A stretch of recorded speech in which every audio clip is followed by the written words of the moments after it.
ఎందుకొచ్చావో మర్చిపోయావు, కడుపులో ఉండగా ఏ ప్రమాణం చేశావో మర్చిపోయావు, ఎన్ని కోట్ల జన్మల నుంచి ఇలా తిరుగుతున్నావో మర్చిపోయావు. మళ్ళీ నా వాళ్ళు 4 రూపాయలు సంపాదించాలని మళ్ళీ పట్టుకుని బయలుదేరావు. ఇంత సంపాదించి నువ్వు పట్టుకెళ్లేదేముందో చూపించు. కారే రాజులు రాజ్యముల్ గెలువరే గర్వోన్నతిం పొందరే వారేరి సిరి మూట కట్టుకుని పోవంజాలిరే భూమిపై పేరైనం కలదే శిబి ప్రముఖులం ప్రీతిం యశక్కాములై ఈరే కోర్కెలు వరలం తలపరే ఇక్కాలమున్ భార్గవ. ఎవరు ఇంతంత రాజ్యాలు పరిపాలించామన్నవాడు ఎవడు తనతో ఏం పట్టుకెళ్ళిపోయాడు? పట్టుకెళ్ళిపోయినటువంటిది ఒక్కటి లేదు.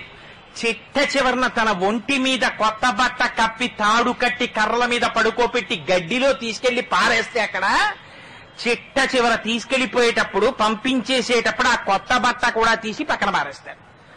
ఎంత నగ్నంగా వచ్చాడో అంత నగ్నంగా అన్నవికారమైనటువంటి శరీరమునకు అగ్ని సంస్కారము జరిగిపోతుంది. ఇంతకాలం నా కొడుకు నా కూతురన్న కాయము లోపల జీవుడు ఒక్కసారి ఉత్క్రమణం అయిపోయాడా? ఆ కొడుకొచ్చి నిలబడ్డా, కోడలొచ్చి నిలబడ్డా, కూతురొచ్చి నిలబడ్డా ఏమర్రా రెప్ప వెయ్యదు, మాట వినదు. మరి దేని గురించి రానికి తాపత్రయం? ఇవన్నీ కాకుండా ఇంకొకటి ఉన్నది అన్న నమ్మకం నీకుందా? నీ ఊపిరి తీయిస్తున్నవాడెవరు? నువ్వు తిన్న అన్నాన్ని జీర్ణం చేస్తున్నవాడెవరు? నీ కంటికి చూపుగా నిలబడి చూపిస్తున్నవాడెవడు? నీలో తృప్తిగా భాషిస్తున్నవాడెవరు? వాడెవరో ఎప్పుడైనా ఆలోచించావా? వాడికి ఒక నమస్కారం చేద్దామని ప్రయత్నం చేశావా? పోని ఏదీ చెయ్యలేకపోతే కనీసం వాడి నామం పలుకుదామని ఆలోచించావా? భగవంతుడి నామం చెప్పడానికి మాత్రం నీకు ఓపిక లేదు. నీకు డుక్రుంకరని సూత్రాలు ఇంకా ఈ వయస్సులో కావలసి వచ్చేయరా నీకు? ఇది ఒక బ్రాహ్మణున్నంటున్నారా? సమస్త జగత్తును అడుగుతున్నారా శంకరాచార్యులు వారి మాట? అందుకని భజ గోవిందం భజ గోవిందం గోవిందం భజ మూఢమతే. అంత కోపంలో శంకరాచార్యులు వారి నోటి వెంట ఎటువంటి మాట పడిందో చూడండి.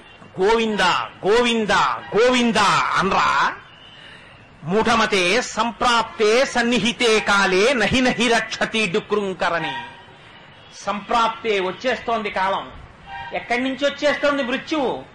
గడియారంలోంచి వచ్చేస్తోంది, క్యాలెండర్లోంచి వచ్చేస్తోంది, పంచాంగంలోంచి వచ్చేస్తోంది, సూర్యోదయ సూర్యాస్తమయాల్లోంచి వచ్చేస్తోంది. ప్రత్యాయాంతిగతా పునర్న దివసా కాలో జగద్భక్షక లక్ష్మీస్తోజ తరంగ భంగ చపలా విద్యుచ్చలం జీవితం తస్మాన్ మాం శరణాగతిం కరుణయా త్వం రక్ష రక్షాధునా అంటారు. రేపటి అమ్మయ్య సూర్యోదయం అయింది, అమ్మయ్య సూర్యాస్తమయమైంది, ఇంకో రోజు వచ్చింది, ఇంకో రోజు వచ్చింది, ఇంకో రోజు వచ్చిందని వీడు సంతోషపడిపోతూ ఉంటాడు. రామకృష్ణ పరమహంస అంటుంటారు, ఈ పెట్టెలో గోళీకాయలు పెట్టి ప్రతిరోజు ఒక్కొక్క గోళీకాయ తీసేస్తుంటే ఇందులో ఉన్న గోళీకాయలు ఖాళీ అయిపోతున్నట్టే ఈ లోపల ఎంత కాలం ఉండాలో, ఎన్ని రోజులుండాలో, ఎన్ని శ్వాసలుండాలో లెక్క పెట్టి అప్పచెప్పిన వాడు ఒకడు ఉన్నాడు. నీకు ఇన్ని ఊపిరిలు ఇస్తున్నాన్రా అని చెప్పి పంపిస్తాడాయన. ఇన్ని ఊపిరిల లోపల ఇందులో ఉండి భగవద్ధ్యానం చేసుకోవడానికి మీకు ఇది ఒక ఉపకరణముగా ఇయ్యబడినది. ఇయ్యబడినటువంటి ఉపకరణమును దుర్వినియోగము చేసి దీన్ని కాని సక్రమంగా వినియోగించుకోలేదా? ఆ తర్వాత ఇందులోంచి ఒక్కసారి ఆ ఊపిరిలు ఎవరు లెక్క పెడతారు? మనతో ఉన్న వాళ్ళు ఎవ్వరూ లెక్క పెట్టరు. లోపల కూర్చున్న వాడికి ఒక్కడికే తెలుసు, వాడొక్కడే లెక్క పెడుతుంటాడు. ఇన్నైపోయాయని వాడికి తెలుసు ఎన్ని ఊపిర్ల తర్వాత అయిపోతోందో లెక్క. ఖచ్చితంగా అన్నో ఊపిరి అయిపోగానే వాడు నిర్దాక్షిణ్యంగా సింహాసనం నుంచి దిగిపోయి ఉత్తరీయం పైన వేసుకుని బయటికి వెళ్ళిపోతాడు. వాడు వెళ్ళిపోయాడా, వాడి వెనకాతల జీవుడు వెళ్ళిపోతాడు. పతిం విశ్వస్యాస్మేశ్వరగం శాశ్వతగం శివమచ్యుతం. వాడొక్కసారి వెళ్ళిపోయాడా దేహం కింద పడిపోతుంది. అప్పటి వరకు కాలు తగిలితే నమస్కారం చేసిన కొడుకు మా నాన్నగారు వెళ్ళిపోయారంటాడు.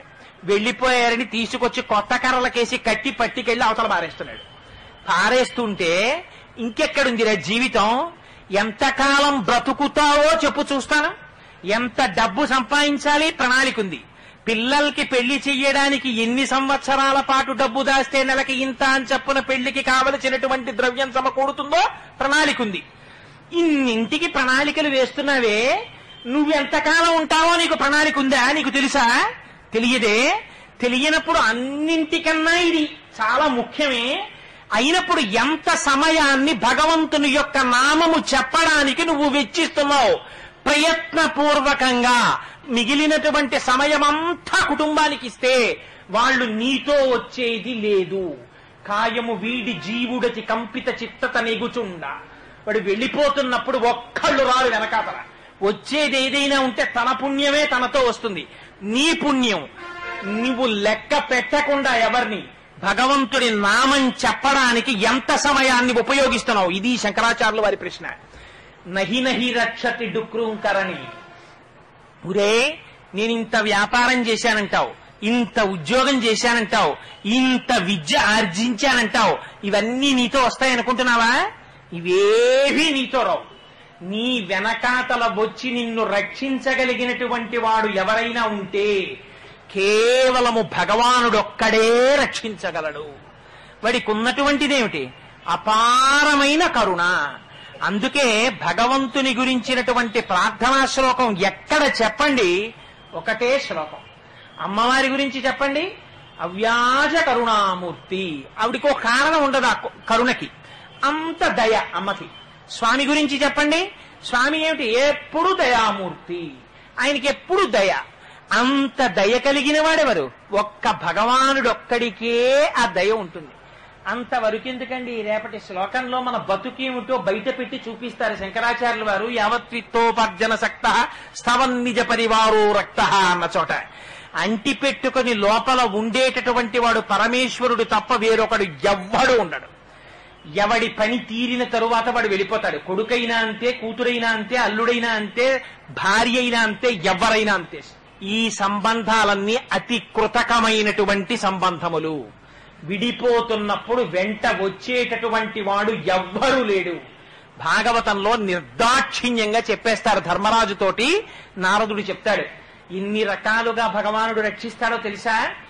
నీ కొడుకుని నువ్వు కోపంతో రే అని పిలిస్తే ఏనాయనని అస్తమానం అలా పిలుస్తారు, అంత కోపం ఏంటి, మంచిగా పిలవచ్చు కదా అంటాడు వాడు. నువ్వు కన్న కొడుకు, నువ్వు డబ్బు పెట్టి పోషిస్తే పెరిగిన కొడుకు, నీ రక్తాన్ని చెమటగా మార్చి నువ్వు ధనం సంపాదించి పెంచితే పెరిగినటువంటి కొడుకు 4 మాటలు కోపంగా పిలిచి చూడు. నీ యశస్సులో భాగం పంచుకుని నీ వలన ప్రయోజనాన్ని పొంది నీ వలన పసుపు కుంకుమలు నిలబెట్టుకుంటున్న భార్య 10 మాటలు కోపంగా పిలు. ఏమిటండి ఆ కోపం అంటుంది. నీ కూతుర్ని పిలు, నీ అల్లుణ్ణి పిలు, నీ పరిచారికుణ్ణి పిలు. ఏమిటా కోపం అని ప్రశ్న వేస్తారు. 2 మాటలు కోపం వస్తే అంతటి మహానుభావుడు. ఏమి 2 మాటలైన కోపగిస్తే నాకు వచ్చిన నష్టం ఏమిటి, ఆశీర్వచనమే అని సర్దుకుంటారు అనుకుంటున్నావా? ఎవ్వరూ సర్దుకోరు. ఒక్క భగవానుడికి మాత్రం ఉన్న రహస్యం ఏమిటో తెలుసా? కామోత్కంఠత గోపికల్. గోపికలు ఎలా ప్రేమించారో తెలుసా? పరమేశ్వరుణ్ణి కేవల కామంతో మోహించారు. అయినా ఇచ్చేశాడా లేదా? భగవానుడు మోక్షం ఇచ్చేశాడు. కామోత్కంఠత గోపికల్ భయమునన్ కంసుండు. కంసుడేం ప్రేమతో కృష్ణుడినేం తలుచుకోలేదు. తిరుగుచు కుడుచుచు వ్రాలుచు అరుగుచు కూచుండి లేచు ననవరతంబున్ హరిచలచి తలచి జగమా హరిమయముగ చూచ కంసుడు ఆరనీయులు కన్నన్నారు పోతన గారు.